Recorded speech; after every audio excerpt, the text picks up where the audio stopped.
Someone attacked Silas Hart's herd in the dark, and before spring came, one stranger's quiet request for work would change his life forever. The north fence lay cut clean, not broken by weather, but sliced in one deliberate diagonal slash, cut by a hand that knew exactly where the fence ran and exactly how much time it had before anyone rode out to check it. A lantern swept low along the tree line above the dry wash, and for one held breath a rider sat motionless against the black line of pinon and juniper before wheeling hard and vanishing north into country that did not forgive strangers who lingered past their welcome. Inside the ranch house, under a loose board in the pantry floor, a water-stained account ledger waited in the dark where it had waited for weeks, pages of dates, small sums, and one name written over and over in a stranger's careful hand. Someone had already measured this house down to its floorboards. Someone was still watching it, and the ground under Silas Hart's ranch had not finished shifting. Neither Silas nor the quiet Apache woman walking 12 miles toward his gate that same week yet knew it. But before the snow came again, the two of them, the cut fence, the missing cattle, and that buried ledger, would all be tangled into one reckoning neither of them ever saw coming. Stay with me through this one, because it does not settle where you expect it to settle. A widower who has kept his word short for 2 winters running. A young Apache woman who walks 12 miles toward a job title she does not actually want, because the paper that comes with it is worth more to her people than any wage she could earn. A rancher's answer at his own front door that turns her whole plan sideways in a single sentence. A gossiping town, a fence that keeps getting cut, a ledger somebody buried where they thought no one would ever look, and 4 months that turn a bargain of pure necessity into something neither of them had the sense to plan for. I'll walk you through every piece of it in order, so stay with me tonight, and tell me in the comments where in the world you're watching this from. Before we go further, I want to ask something small of you. If a story like this one is worth your evening, tap the join button beside the channel name and become a member of this channel. It costs you nothing tonight, and it's what keeps stories like Sikya's finding the next person who needs to hear one. New Mexico Territory, the early 1880s. Sikya was 19 years old, the summer she folded a travel pass into quarters and pressed the crease flat against her palm with her thumb, again and again, for the first mile of the walk. A crease pressed too many times went soft, and paper that looked handled drew unwanted attention from men who liked prying, and every extra minute of it cost her people time they did not have to spare. She had left before full light, while the sky over the hills still held more stars than sun, because the walk ahead ran 12 miles over rock and thin grass, and she meant to arrive with enough daylight left in the day to be judged on what she could do rather than on how tired she looked doing it. Her uncle Mateo walked with her only as far as the creek that marked the edge of the land the agency still allowed her people to cross without needing anyone's leave first. That was the rule, and had been for longer than either of them cared to measure, and neither named it aloud because naming it never once made it lighter. At the creek he stopped, the way he always stopped, and ran through the same 2 questions every time she went into the white part of the territory on any errand at all. Did she have the pass? She had the pass. Did she understand what she was walking 12 miles to earn? She understood it better than he thought. Steady work long enough to prove it. And then a letter, signed by a white rancher's own hand, showing she had kept that work honestly from first day to last. That single letter was what would buy her people a hearing on the right to keep living where they had always lived, now that the agency had begun redrawing its lines across land that had never once needed a line drawn across it before white surveyors arrived, with their chains and their stakes. Paper, lately, seemed to matter more than the ground it claimed to describe, and Mateo hated that truth with a quiet, controlled fury he never let show past his eyes.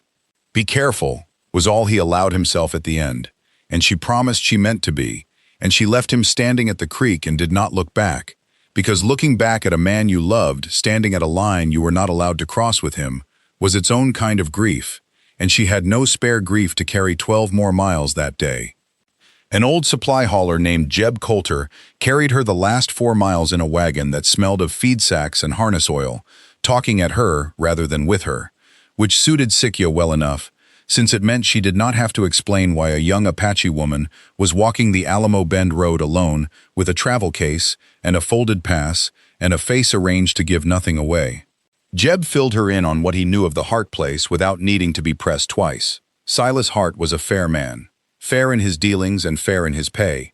But he had buried his wife 2 winters back and had barely spoken an unnecessary word since, near as anyone in Alamo Bend could tell. The last cook he'd hired hadn't lasted the week. Sikya only mentioned that she cooked well and pressed no further, because too many questions this early in an arrangement were their own kind of signal, and she had learned young exactly what kind of signal she could afford to send and what kind she could not. The ranch rose up out of the land the way ranches always seem to, slowly, and then all at once. A house built low and square against the weather, a barn with one door hung a little crooked, a fence line running off into hills that belonged, on a piece of paper somewhere in a territorial office, to a man named Silas Hart, and had belonged, before that piece of paper existed, to people whose names no office had ever bothered to record. Jeb set her case down at the gate, touched his hat, and rattled off back toward town without waiting to see how the knock on that door would go, and Sikya stood a moment in the yard, straightening her dress, arranging her face into the same careful nothing it had worn the whole 12 miles, and walked up to the porch to ask a grieving stranger for a job she needed far more than she wanted. She knocked twice. The door opened on a man taller than she expected, broad through the shoulders in the particular way of men who have spent a decade doing their own heavy work rather than paying another man to do it for them. His face weathered past his years, his eyes the flat, guarded gray of a man who has decided that hoping for anything more will only cost him twice. He stayed silent at first, only looking at her the way a man looks at something he had not planned for that morning and was not entirely sure what to do with. "I heard you might need a cook," Sikya said, and kept her voice even, because a shaking voice was the first thing men like this used against a woman like her. "I'm a good cook. I'll work hard, and I'll work honest, and all I'll ask in return, when the season's done, is a letter from you saying so."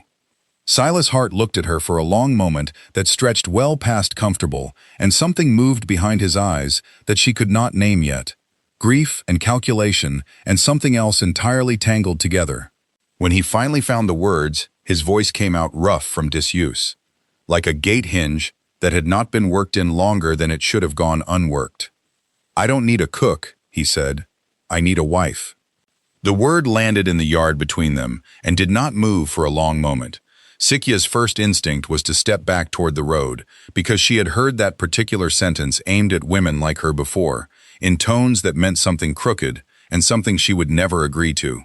But Silas did not move toward her, did not soften his voice into the kind of persuasion a man uses when he wants something he has no right to. He only stood there, plain and tired and entirely without artifice, and explained himself the way a man explains a fence line, in facts and nothing more. The ranch could not run on a hired cook who left within the week. It needed a household, and a household needed a woman who ran it as her own, in the eyes of the county and the church and the bank that held his note, not as a servant passing through. He was not asking for affection. He was asking for an arrangement, a real marriage on paper, a fair wage folded into it, a roof, food, safety, and, whenever she needed it, whatever letter she required, showing she had kept her end of it. He would expect nothing of her beyond a household well run and a name signed beside his own.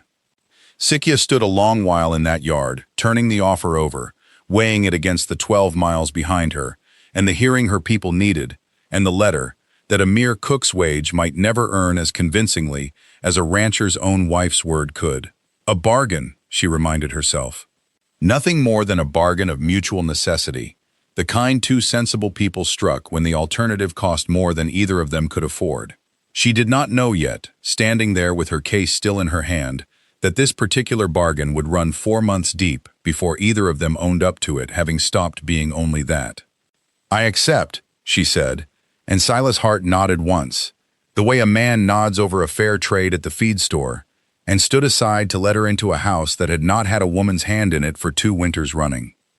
They rode the 12 miles back toward Alamo Bend together 3 days later, in a wagon rented for the purpose, and stood before a circuit judge who married strangers and neighbors alike with the same brisk, unbothered efficiency. And it was over inside of 10 minutes. A signature, a few flat words, a ring Silas had bought that morning without ceremony because a wife needed a ring, and he was not a man who left a plain necessity undone. Sikya signed her name beside his and felt, walking back out into the territorial sun, a married woman, less like she had gained a husband than like she had bought her people a fighting chance with the only currency she had left to spend, which was, for now, exactly the way she needed to feel about it. The house Silas brought her back to was clean in the plain, unfussy way of a man who kept things in order, without ever once making them warm. A kitchen with good bones and empty shelves. A parlor with furniture arranged for function rather than comfort. A bedroom she would not share, since Silas had shown her, without a word needing to pass between them, to the small room at the end of the hall that had once, she guessed correctly, belonged to a hired hand, and made clear only that she should make it her own however she saw fit. That first night she lay awake a long while, listening to a house she did not yet know settle around her, and thought of Mateo standing at the creek, and reminded herself that 12 miles was nothing, that a letter was worth more than comfort, that she had made exactly the trade she meant to make, and no more. She did not yet understand that the man down the hall, lying just as awake in a bed he had shared with a dead woman for 6 years before that bed sat empty for 2 more, was thinking almost exactly the same thing about her, and getting almost exactly as little comfort from telling himself so. The first weeks ran on the plain mechanics of 2 strangers learning a shared roof. Sikya rose before Silas did every morning, because that was the kind of household she intended to run, and had breakfast on the table by the time he came down from wherever a rancher goes at first light, to look at his own land like it might have changed overnight. She kept the kitchen the way her mother had kept theirs, swept, ordered, a jar of dried herbs by the window, bread rising under a clean cloth before the sun had fully cleared the ridge. Silas ate what she put in front of him, and gave little beyond a nod, and on the third morning, a flat good, that Sikya turned over in her mind the rest of the day, like a coin she wasn't sure was real currency.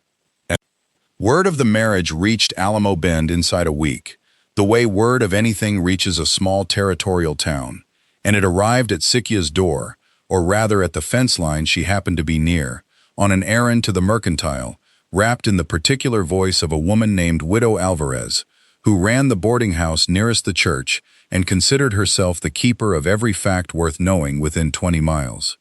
Widow Alvarez looked Sikya up and down with an expression that managed to be both entirely too curious and entirely too polite about it, and mused, to no one and everyone, that she supposed Silas Hart must have been lonelier than any of them had guessed, to go and marry the first woman who walked up his road. Sikya gave nothing back to that, only nodded the small, unreadable nod she had perfected over 19 years of exactly this kind of remark, and went about her errand, and let the widow's words settle into the dust behind her where they belonged. It did not stay only one remark. Alamo Bend was a town built on watching, the way most small towns are, and for weeks, Sikya felt eyes on her every time she crossed its one dusty street. The mercantile owner's wife, who counted her purchases twice, the men outside the saddlery, who went quiet and then too loud again as she passed, children who stared with the plain, unguarded curiosity children have, before someone teaches them not to. Silas noticed none of it, or pretended not to, which she came to understand over those first weeks were often the same thing in a man who had trained himself for 2 winters not to notice much of anything at all. What thinned the distance was not any single conversation, because there were few enough of those, but the accumulation of small competencies that suspicion could not argue with.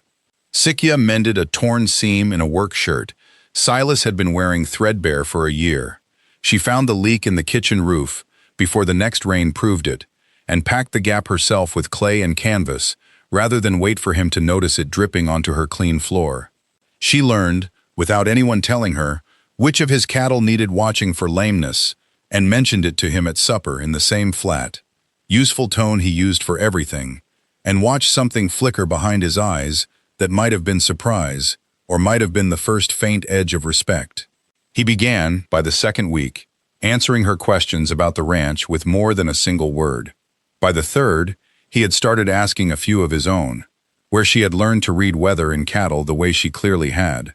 whether the herbs she hung by the window were for cooking or for something else, whether she was warm enough in that small back room now that the nights had begun to turn. She was not, particularly, and owned up to it plainly, and the next evening she found an extra quilt folded at the foot of her bed without a word passing about it either way. It was, she thought, turning the quilt over in her hands, exactly the kind of gesture a fair employer might make for a hired hand he wanted to keep through the winter. She reminded herself of that firmly, several times, and mostly believed it. Before we go on, one more small ask. If you're the kind of viewer who likes seeing a story all the way through to its end, consider tapping Join beside the channel name and becoming a member here. It helps keep channels like this one telling stories worth finishing. The recipe book arrived in the 4th week, carried the 12 miles from the creek by Mateo himself, who had reached out, through channels neither Sikya nor Silas fully understood, but both respected, for permission to bring it to her, rather than simply leave it at the boundary, the way he left most things. Silas, once he understood what was being requested, saddled a horse himself and rode out to the creek to fetch Mateo across, an act that cost him nothing in practical terms and cost him a great deal in the unspoken rules of a territory that preferred its lines stay exactly where they'd been drawn. Mateo studied Silas a long, careful moment at the gate, the way an uncle studies a man who has married into a family without seeking the family's blessing first, and found, apparently, something in the plain, unhurried way Silas held himself that satisfied at least the beginning of a judgment. He did not stay long. He handed Sikya the worn, water-stained book that had been her mother's and her mother's mother's before that,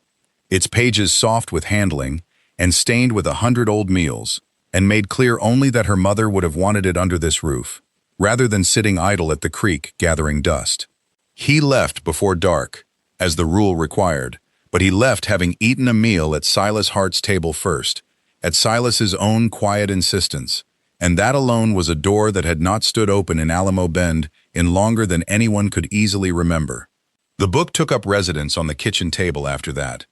more often open than closed, its recipes migrating slowly onto Silas's plate, one supper at a time. A stew seasoned the way Sikya's mother had seasoned it. A flatbread Silas ate 3 helpings of the first night, without a single word of comment, which Sikya had learned by then to read as the loudest compliment the man was capable of giving. The kitchen table, which had belonged to Silas Hart alone for 2 long winters, a bare surface where a solitary man ate quickly and left, began instead to hold 2 plates most evenings, and then, more evenings than not, 2 people who lingered past the last bite, because neither had quite decided yet that the conversation was finished. He began to speak more, in the plain way of a man relearning a skill he'd let go slack. One evening in the 5th week, he opened up to her about his wife Grace, who had crossed half a country with him with more courage than the journey deserved, and had died of a fever the 2nd winter on this land, before they had raised a single child, before he had learned to voice the things a man is supposed to voice, while there was still time left to voice them. He laid it out plainly, without reaching for pity, the way a man recounts a debt he has stopped expecting to be forgiven for owing, and Sikya listened without interrupting, and when he finished, her only answer was that grief carried alone for 2 winters was a heavier thing than any single person ought to have to carry, and that she was glad, for his sake as much as her own, that the house finally held 2 sets of footsteps again instead of 1. Silas looked at her a long moment after that, and something in his face loosened by a fraction that she noticed and he did not yet, fully understand himself. In turn, on a different evening, she opened up to him about her own mother, gone 3 years now, and about the land the agency's new lines threatened to move her people off of, land they had lived on since long before any line existed to threaten it with. She laid out for him what the letter he had already, without either of them naming it plainly, begun writing in his own head, would mean at the hearing, her people were owed, not charity, not sentiment, but proof, the kind of proof a territorial office would actually credit, that an Apache woman could be trusted, could be counted honest and capable by a white rancher's own hand, in a system built to doubt exactly that on principle. Silas listened to all of it the way he listened to weather reports and cattle prices, with the full, careful attention of a man who took information seriously because the land had taught him that information, taken seriously, was often the only thing standing between a person and real loss. When she finished, his only answer was that the letter was hers whenever she wanted it, whether or not she stayed the season, whether or not she stayed married to him at all. Past the point either of those things stopped serving her. It was, she understood later, the single most honest thing he had ever given her since the day she walked up his road, and it cost him nothing to give and everything to mean. Autumn thinned into the first hard frosts, and the household that had begun as an arrangement between two strangers settled, without either of them announcing it, into something that ran on more than obligation. Sikya caught herself, some mornings, humming, while she worked the bread dough, an old song her mother used to hum, and caught Silas, more than once, standing in the kitchen doorway, a beat longer than any errand required, watching her with an expression he smoothed over the instant she turned toward him. She caught herself, too, watching for the particular tired set of his shoulders when he came in from a long day, and found herself, without deciding to, working out small comforts for it before he ever had to ask. A hot meal, held back an extra half hour, a chair, pulled nearer the stove, a quiet that asked nothing of him until he was ready to fill it himself. The first real test of what they had built came with an early autumn storm that rolled down off the mountains faster than either of them liked, black clouds stacking over the ridge, while Silas was still 3 miles out checking the herd. Sikya saw it coming from the kitchen window, felt the pressure drop in her own ears the way she had learned to as a girl, and did not wait for permission to act. She saddled the old mare herself, something she had never once done on that ranch, and rode out into the first hard gusts to help him bring the cattle down off the exposed ridge before the lightning found them. They worked side by side through driving rain for the better part of 2 hours, calling instructions back and forth over the wind, her hands as steady on a frightened animal's halter as his, and by the time the last of the herd was penned safe in the lower pasture, both of them were soaked through and shaking with cold, and something that was not entirely cold. Silas kept quiet that night, but he built up the fire higher than usual and set a chair for her close beside it without her having to ask for it, and the two of them sat a long while in a silence that had, for the first time since she'd walked up his road, nothing guarded left in it at all. It was a small thing. One storm survived together on a ranch that saw storms every season, but it settled something between them that 4 months of shared meals alone had not quite managed to settle, and neither of them needed to name it out loud for both of them to feel the shift. Widow Alvarez's remarks in town shifted, over those same weeks, from pointed curiosity towards something closer to reluctant, grudging observation, the way gossip in a small town eventually does when the facts stubbornly refuse to support the scandal everyone hoped for. She let slip, to whoever would listen at the boarding house, that Silas Hart looked less like a man haunted by his own kitchen these days, and more like a man who had somewhere worth coming home to, and that whatever else you wanted to say about his choice of bride, she kept a cleaner house and a fuller table than half the wives born and raised right there in Alamo Bend. It was not warmth, not yet, but it was no longer the flat suspicion of the first week either, and Sikya, hearing it secondhand from the mercantile owner, allowed herself a small, private satisfaction that had nothing to do with the letter she still, technically, was working toward. It was near the start of the 4th month, on a cold, clear morning heavy with the smell of an early snow, not yet fallen, that the trouble the cold open of this story hinted at finally rode fully into view. Silas found the first cut fence himself, out on the north boundary, 3 days after that first attack in the dark had gone unexplained and largely unremarked, chalked up by most of the county to opportunistic rustlers working the whole territory that season. This second cut ran identical to the first, clean, diagonal, deliberate, cut by a hand that clearly knew exactly where the fence ran and exactly when the ranch's attention would be turned elsewhere. 11 head of cattle gone with it, driven north through the gap, and vanished into rough country before Silas even discovered the loss. He rode the fence line grim and silent that whole afternoon, counting the cost in his head the way a man counts a wound before deciding how badly it's going to slow him down, and gave little of it away at supper beyond the bare facts, because a rancher does not burden a new household with a worry he has not yet worked out how to carry himself. Sikya noticed, all the same, the change in him over the following days, a new tension in his shoulders that had nothing to do with grief, a habit of checking the yard from the window before he stepped out onto the porch, a rifle that began living by the door instead of racked in the barn. She pressed him directly one evening, because she had learned by then that Silas Hart met a direct question honestly even when he would never have volunteered the same information unasked, and he laid it out for her plainly about the cut fences, the missing cattle, the growing sense, shared quietly by two other ranchers in the district who had lost stock the same way that same season. That this was no opportunist working alone, but something planned, patient, and aimed with unusual precision at properties along the same stretch of boundary, properties, Sikya realized with a cold understanding Silas had not yet arrived at himself, that ran directly along the same lines the agency's new surveys were redrawing.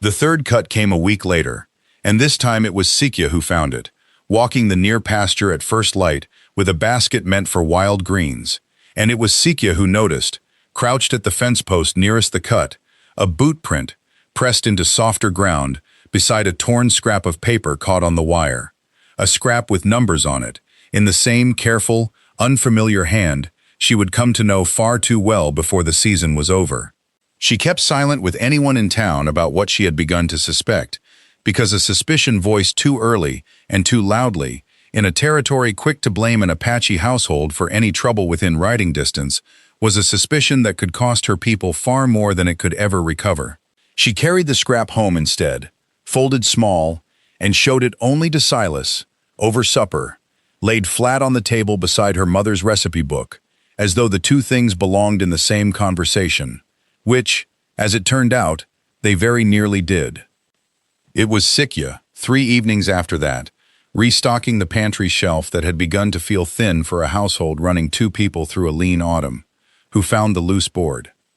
It gave under her hand the way a board gives when it has been lifted and set back too many times to sit flush anymore, and beneath it, wrapped in oilcloth gone soft with damp, sat the ledger, water-stained, pages of dates and small sums running back nearly a year, and one name written over and over across those pages in the same careful hand as the scrap caught on the fence wire.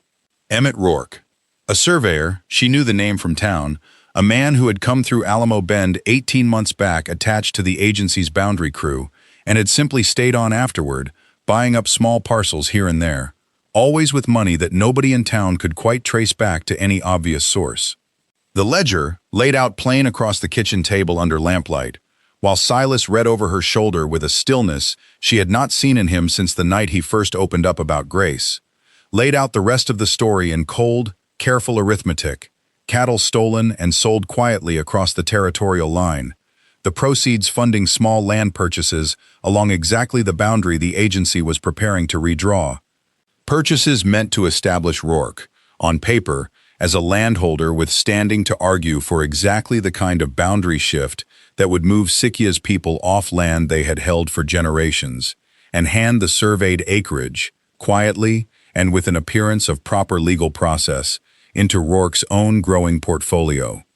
Neither of them slept well that night. Sikya sat a long while at the table after Silas finally went up, turning the ledger's pages over one more time by lamplight, working through the arithmetic her own people would face if this went wrong before it went right. Not just Silas's herd, not just one rancher's bad season, but the very hearing her people were counting on, poisoned before it ever began by a story that an Apache woman had planted false evidence in a white man's house to steal his land for her own kin. She understood, turning that thought over the way she turned over bread dough, that the risk cut both directions now. Silence protected no one, but a misstep in how the truth came out could cost her people more than Rourke's scheme ever threatened to. She was still at the table when the first gray light came up over the hills, and when Silas found her there, he did not ask how long she had sat awake, only set a fresh cup in front of her, sat down across from her the way he had 100 mornings by then, and waited, patient as weather, for her to decide out loud what came next. It was, in its own quiet way, the surest proof yet of everything 4 months had built between them. that he trusted her judgment on a matter that could cost him his own land, without once needing to be convinced of it. It was not only Silas's ranch under threat. It had never been only Silas's ranch. Rourke had been targeting every property along that boundary line for the better part of a year, weakening ranchers through slow, deniable theft, buying up what he could when a family gave up and sold cheap, and building, page by careful page, the appearance of legitimate ownership that would let him stand before the same hearing Sikya's own letter was meant to serve and argue, with a straight face and a ledger full of lies, that the land in question was rightfully his to claim. Silas wanted, that first night, to ride straight for the territorial marshal with the ledger in his saddlebag, and Sikya was the one who stopped him, laying a hand flat on his arm across the kitchen table in a gesture that stilled him more completely than any argument could have. If we ride in with this tonight, half of Alamo Bend decides an Apache woman planted evidence in her own husband's pantry to steal his land out from under him, she said, and watched the truth of it land on Silas's face, even as he clearly hated hearing it. We need more than a ledger. We need someone who saw him do it, or someone who'll swear where the money came from, and we need it before he knows we've found this at all. It took 11 days to build what they needed, Silas making quiet inquiries at the bank in the next town over, careful not to tip his hand, uncovering a teller willing to confirm, off the record at first and then, eventually, in writing, that Rourke's land purchases had been paid for in cash, delivered in amounts that matched, almost to the dollar, the going rate for stolen cattle sold across the territorial line that same season. Sikya, for her part, rode twice to the creek to meet Mateo, who carried word discreetly among her own people that Rourke's survey crew had been seen, more than once over the past year, camped suspiciously near boundary markers on nights when ranch fences turned up cut the following morning. Testimony no white court would have credited from an Apache man alone, but testimony that, paired now with a banker's ledger and a teller's signed word, no longer needed to stand by itself. The confrontation, when it finally came, happened in broad daylight in the middle of Alamo Bend's one dusty street, with half the town watching from doorways and porches. The way a town watches anything it senses is about to become a story worth repeating for years. Silas laid the ledger open on the marshal's own desk, the banker's letter beside it, and Mateo's account of the survey crew's movements laid out plain and unflinching, despite what it might cost him to speak it aloud in front of that many settlers. Rourke tried for a while the easy dismissal of a man used to being believed over anyone with less standing than himself, tried to suggest the ledger had been planted, tried to suggest an Apache woman's household was hardly a reliable source for anything at all, and it was Widow Alvarez of all people, standing in the doorway of her own boarding house with her arms crossed, who cut that argument off at the root by declaring, loud enough for the whole street to hear, that she had watched Silas Hart run an honest household in this town for 4 straight months, and she'd sooner trust that woman's word over a surveyor's any day the sun came up. It did not end that single afternoon. Not entirely. There were weeks of territorial paperwork still to come. A formal hearing before a circuit judge who took the banker's letter and the ledger and Mateo's testimony with more seriousness than any of them had dared hope for, and, eventually, Emmett Rourke's arrest, and the quiet, humiliating collapse of every land purchase he had built on stolen money and a stranger's ledger. But the afternoon in the street was the afternoon that mattered, the one where the fence cutting stopped for good, where the agency's boundary review was quietly redrawn back toward its original lines once the fraudulent purchases underlying Rourke's claim were struck from the record, and where Sikya's people were granted, at last, the hearing that would let them keep the land they had never once needed a hearing to justify living on in the first place. If you've made it this far with us tonight, I'd ask one more small thing before we finish this story properly. Becoming a member of this channel, just tap join beside the name, helps more stories like Sikya and Silas's find their way to people who need exactly this kind of evening. It takes only a moment, and it means a great deal to a channel like this one. The hearing itself came on a bright, cold morning in early December, held in the territorial office 2 towns over, and Sikya rode to it beside Silas, in a wagon loaded with the ledger, the banker's letter, and a stack of testimony that filled most of a leather satchel.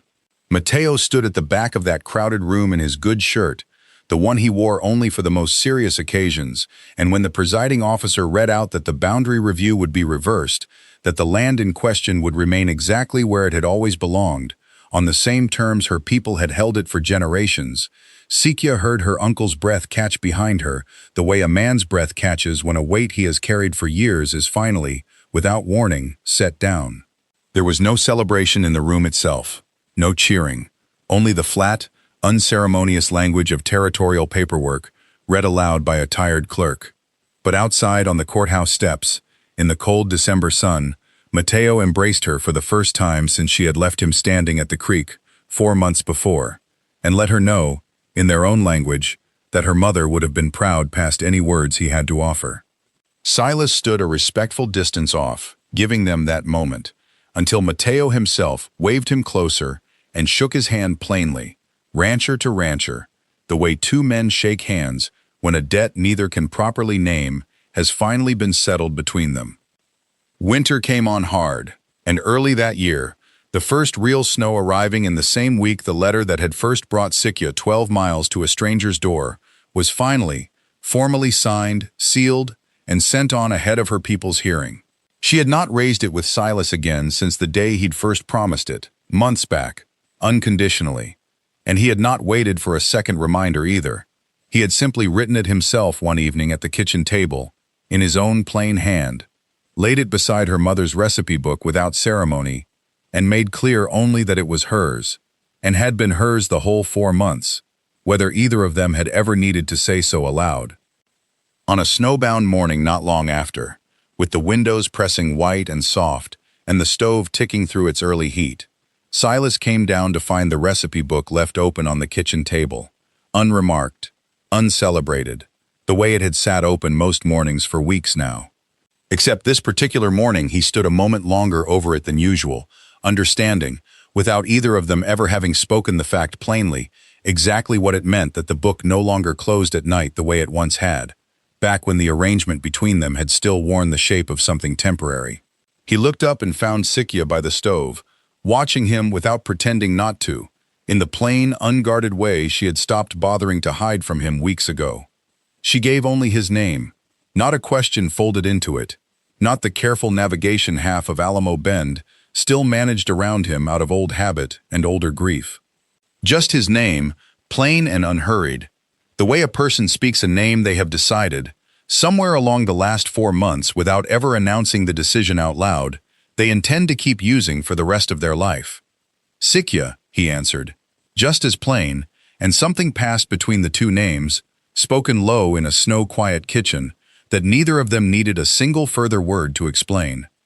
By spring, once Alamo Bend had finished arguing over every detail of the story, the way small towns always do, Widow Alvarez let anyone who would still listen know that she had known all along there was more to Silas Hart's wife than the town had first been willing to see, and Mateo, hearing that particular claim secondhand at the creek, laughed until he had to sit down on the bank to catch his breath properly. But Sikya no longer troubled herself much over what Alamo Bend chose to remember or misremember about how it had all begun. She had a kitchen that was hers in every way that mattered now, a husband across the table most evenings who used her name like it was simply the truest fact he knew, a people 12 miles east who had kept their land, renewed under names carried forward another season and another year, and an uncle welcomed now at the front door on Sunday afternoons instead of stopped, as the old rule once demanded, at the edge of a creek, he was no longer required to wait beside. The bargain that had started at a stranger's front door, in the shape of a job she had never actually wanted, had become, somewhere in the 4 months and the cut fences and the recipe book and the ledger laid bare on a kitchen table, the one thing neither a cook's wage nor a rancher's letter could ever quite have promised her on their own, a home where nothing about her, not her name, not her people, not the land she had walked 12 miles to protect, had ever needed to disappear in order to belong. She had come looking for work. What she found, in the end, standing by a stove on a snowbound morning, with a man who finally had someone to say his own name back to him, was simply a life she had not known. 12 miles back at that creek with Mateo, she had even been permitted to want,